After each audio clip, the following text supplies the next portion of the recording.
Ngayong paparating na PBA Commissioner's Cup, isang bagay ang malinaw, puro higante ang darating, legitimate 7-footer pataas, mga import na siguradong lilingunin, titingalain, at magiging bagong sukatan sa liga.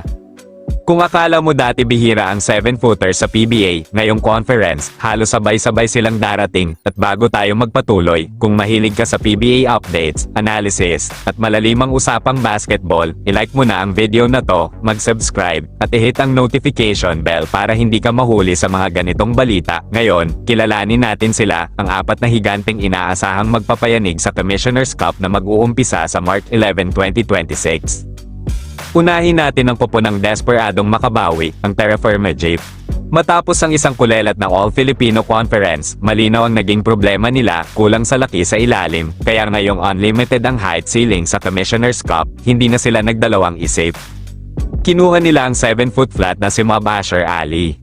Isang 28-year-old Finland-born big man na may international experience sa Finland, Italy, Spain, Turkey, at huling naglaro sa Georgia Super League. Doon, nag-average siya ng 14.5 points, 9.7 rebounds, 2.0 assists, 1.7 blocks. Hindi lang siya matangkad, agile at athletic din. Para sa isang 7-footer, mabilis siyang tumakbo, marunong pumoste, kayang sumalaksak, at may tira hanggang 3 sa depensa, shot blocker, post defender, rim protector. At kung iisipin mo, kapag nagsama sila ng kanilang top pick na si Sho, at ng 6'8 defensive anchor na si Kenmark Carino, pagbalik nito, posibleng makabuo ng triple tower lineup ang Terra Firma. Biglang nag-iba ang itsura ng isang dating undersized team. Dark horse ba? Posible. Sunod naman ang pupunang gustong basagin ang kanilang quarterfinal curse, ang Converge Fiberxers. Kinuha nila ang 7-footer na si Kyler Kelly, isang NBA G-League veteran.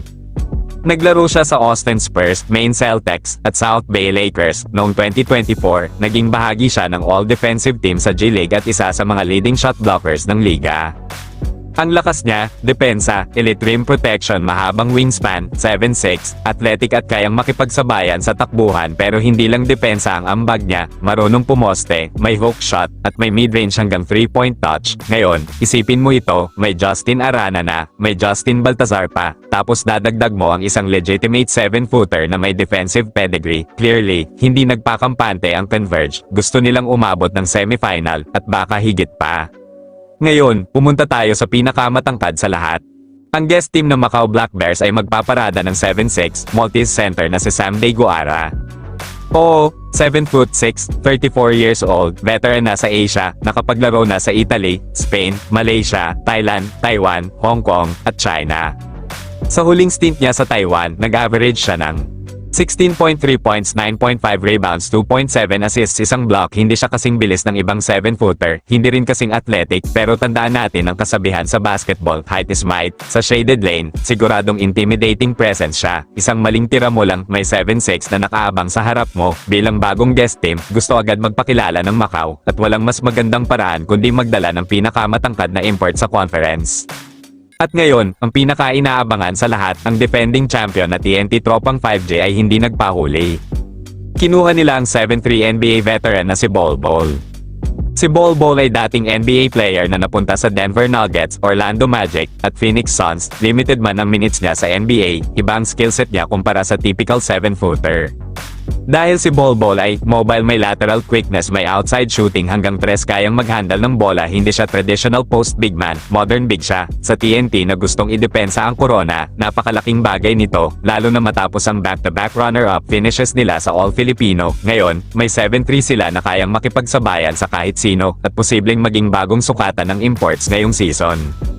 Sino ang mangingibabaw? 4 na higante, 7 Mubasher Ali, 7 Kyler Kelly, 7'6" Sam Deguara, 7 Dar Bol Bol. Tanong ngayon, madodama na ba ng height ang Commissioner's Cup? O muli bang papatunayan ng mga locals na kaya nilang tapatan ng mga higante gamit ang bilis, liksi, at diskarte? Sino sa 4 ang makakapagdala ng koponan hanggang finals? At sino ang magiging tunay na dominanting import sa 50th season ng PBA? Gusto kong marinig ang opinyon mo. I-comment mo kung sino ang tingin mong pinakadelikado at kung anong team ang may pinakamalaking tsansa magkampiyon. Maraming salamat sa panonood. Kung nagustuhan mo ang breakdown na to, huwag kalimutang mag-like, mag-subscribe, at i-share ang video. Ito ang Race Hoops Universe, kung saan mas malalim ang usapan, mas detalyado ang analysis, at mas buhay ang mundo ng basketball. Hanggang sa susunod.